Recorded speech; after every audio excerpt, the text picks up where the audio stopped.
what I'm going to be talking about today is going to be a bit like a GPS system.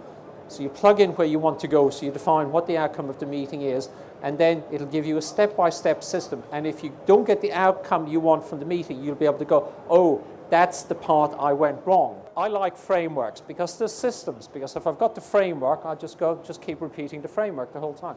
So this is a framework. I call it the SPIV framework, and the reason I call it the SPIV framework, it's an acronym for 4 different types of questions, and we will go into these questions in some detail, so you'll get a real sense of what these are. So status questions, problem questions, implication questions, and value questions. So the 4 different types of questions. So that's mostly what we're going to be talking about for about the next 30 minutes or so. So there's some surprising data on this that says there's a negative correlation between the number of product-related questions you ask and your ability to get the sale. It's kind of surprising, isn't it? So the more questions you ask about the printed product or the product you sell, the less of it you'll actually sell. And there's a direct correlation. You ask that amount of them, you'll sell this amount. You ask a smaller amount, you'll sell a bit more. The less you ask, the more you sell. It's kind of a strange thing. A status question is a question about the current situation of the person you're talking to. So it's about the current situation. And it's typically a data type question. Now, what the research shows is the more of those type of questions that you ask, the less you sell. What the research also shows is experienced salespeople minimize the number of status questions at the beginning of the sales meeting and maximize the number of problem questions at the beginning of a meeting. It would seem it would be a good idea, wouldn't it? Customer tells you they've got a problem. I'm a salesperson. I like solving customer problems. I like it. I feel like I'm actually helping my customer. But we do not want to jump in and solve the problem. What we want to do is we want to make the problem bigger in the mind of the prospect. Okay? So we want to enlarge it. Why would you want to do that? Why would you want to make the problem bigger in the mind of the prospect?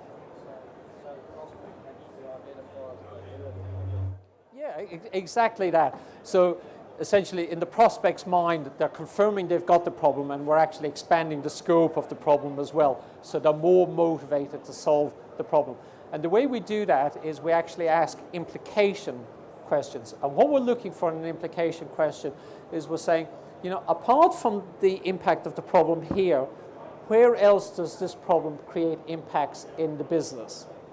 So with value-based questions, what we want to do is we want to get the prospect to tell us the value as opposed to us telling them.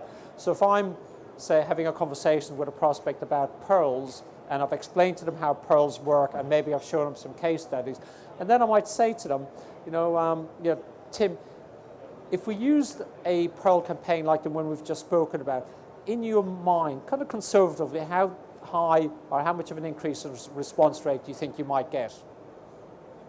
Okay, so Tim says 20%. Now, in Tim's mind, is the 20% he says more credible than the 15% I say?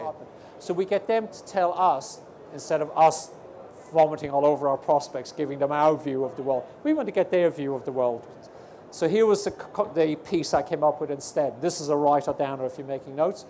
So say, Peter, apart from yourself, this is a very carefully structured sentence, apart from yourself, who else is involved in the decision on something like this?